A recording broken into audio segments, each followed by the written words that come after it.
Bionicle G2 gave us some incredible mask designs. And sure, they look good as faces, but they can also be used for all kinds of other things.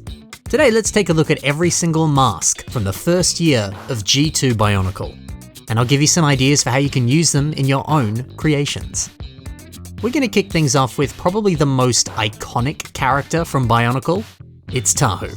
And this phenomenal mask, it does such a good job of breathing new life into a classic design. But Dylan Meaves has taken this piece and turned it into some nice chest armor. It neatly frames this trans orange dish in the center of the torso, and the back area, it flows into the arms quite nicely. It's a good look. It's also really nice to see the trans orange version of this mask on the face, but the mask has been flipped over and placed on its side. You see, that's always an excellent way of repurposing a mask. You flip it around, you turn it upside down, you turn it on its side. It's mind-blowing how many masks are out there that look really good when you do this. I mean, check this out, the smooth look of the mask, at least from that part of it, it matches the smooth look of the tentacle hair that's flowing down. What a great pair. Up next, Gully, and she has one of the coolest looking masks. And it's a beautiful azure. So nice. Joxon has turned this into some funky hair. Hey, once again, that's the power of flipping a mask. This area does translate very well into a fringe. I also like how this piece complements the azure feathers as well. Sensational. Isn't this great? With just 3 pieces, you're able to craft a very bold hair design. And it pops so well up against the red. Over to Liwa, and he's sporting a fancy new bright green color scheme. But let's take a look at the gold version of this mask. Remember, all of the G2 Toa came with a gold version of their mask. It was pretty cool. Onigek 9000 places 2 of these on the waist of this character. And they work great for hips. This is a great way of covering up the transition point where the leg meets the waist. And I don't know, making it look more clean and well armored. Masks can be used to make a statement. Kind of like Joxon's mock, the bold colors, the clever hair design, it grabs your attention. But this, you could actually totally miss it. Sometimes masks work really well in more subtle ways. Just using it for little bits of armor. That's still a great technique. Alternatively, you could do what Kolosawa has done. He's got 2 of them and turned them into knee pads. Isn't that cool? And how about this mock as well? Those fire wings look majestic. And hey, we've actually got some of these Bionicle Brutaka masks being used for shoulder armor. Alright, let's take a quick break from some of the Toa and take a look at the protectors. So they all share the exact same mask, just in different colors. And take a look at how Time Bowl has used it here, using it for the tail feather on a bird. Oh, that is clever and kind of adorable. Alternatively, Hans Brick has taken the gold version of this mask that comes on Ikimu, and he's placed it here on the crotch. This is cool. He's taking advantage of the marbled colors of the mask. The trans light blue matches up with other trans blue pieces, and the gold pairs with gold. And just the energy of this mask, it makes for good armor. It's quite stylish. Oh yeah, and then we have some of these Ikimu masks down here for knee pads. I like this. Yeah, the kind of crown at the top of this mask. It looks freaking dope as spiked armor on the knees. And hey, actually, let's keep it going with this mask. This came in the same set that the gold protector mask appeared in. And Ikimu is known for that mask. The Mask of Creation. And Squared Mick uses 2 of these for a horrifying face on this creature. I've always seen this as some sort of toothy maw, big menacing teeth, But then I also think that the Zamasphere is his eye, so maybe it's not teeth, maybe it's just some sort of like spikes. Whatever it is, it's downright terrifying, and I think that's the point. This creature is gross. So it only makes sense that you'd put some weird spiky teeth around his eye. I mean, hey, you could repurpose this exact same technique and just change it up a bit. Make it a different kind of mouth design on, I don't know, a dragon or a dinosaur. Taking it back to the Toa, let's move to Bahatu. This dark orange color scheme, I love it so much. And I like this mask. It looks good in dark orange and in gold. But check it out, Anuku has turned this into a nice little leg. Kinda like we've seen before, this is a great way to help the transition between the leg and the waist. It rounds it off, it covers up any gaps, and it looks so clean. But I think the best part is the fact that you can attach this mask very easily.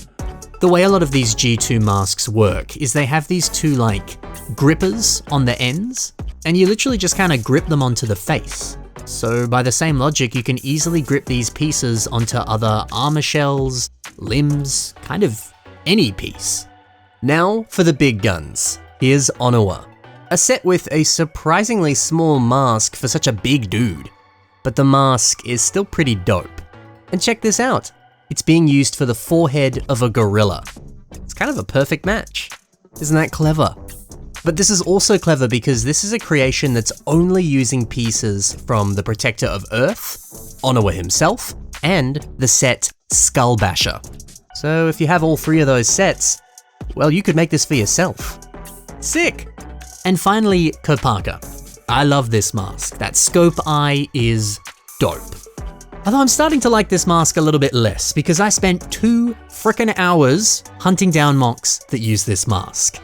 And my rule was I didn't want to use any mocks that just, use it for a face. That's what the set does, that's not that different.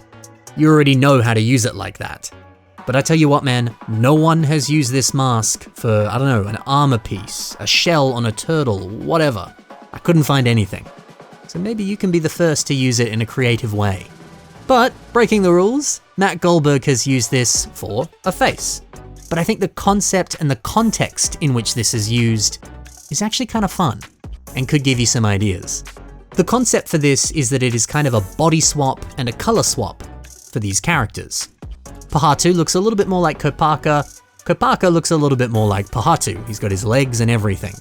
Maybe you could take that exact same idea and swap around bodies and colors on other characters. And also, this is a great reminder that gold masks look so good on any Toa. You don't need gold on other parts of the body, you can just have a gold mask, and that's it. It still looks pretty cool. Up next, a skull spider. Remember, every Toa and every protector came with a skull spider. And look at these little goobers, so cute and so terrifying. But that mask piece, it's fantastic. Genko Build shows us why it's fantastic, because he's used them in a couple different ways. They make for sweet shoulder pads, and for some nice lower leg armor. 2 techniques in one. How good's that? Another idea for how this could be used is from Corn Builder. He gets a silver one of these and turns it into the helmet on a Viking. Clever. The various connection points on this piece make it very easy to build off of. And so yeah, you can add in all sorts of details, connect it in so many ways. It's great. And thankfully, there's a lot of connection points on this piece. It's so good. And yeah, of course, this also works as a great mask. We saw that on the sets. You can keep the claws on, you can take them off, whatever you do, I like it. Up next, let's talk about some of the Skull villains.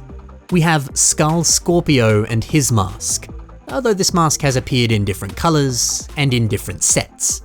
Now, Cody Avery has taken the rare trans green version of this mask and turned it into a fun insect. Look at that. The natural kind of rivets in this mask, the way it ends at the bottom. It allows just enough room for you to attach these antennae. The way those flow out of the face looks so natural. Mate, this is so well integrated. And that gross trans green color, it looks good on a bug, doesn't it? Oh, and of course, more flipped over masks. We love to see it. And finally, another mask that appears in a lot of colors and in a few sets. It's Coulter's mask. I really quite like what Tolerant Axe 97 has done. 2 of them, right here, tucked away in the waist. And actually they pair quite well with Brutaka's mask just above.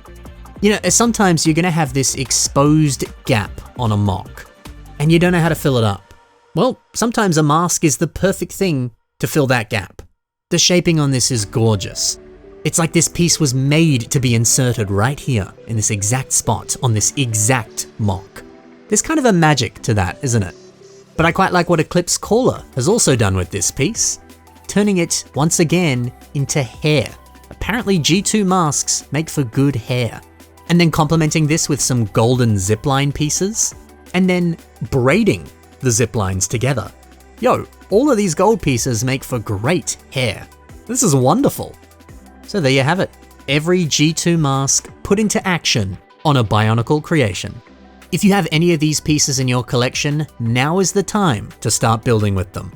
And now is also the time to check out the links below. There you can find a little bit more inspiration and take a look at more of the work from the builders I spotlighted today. Thanks for watching, guys. Happy building, and bye for now.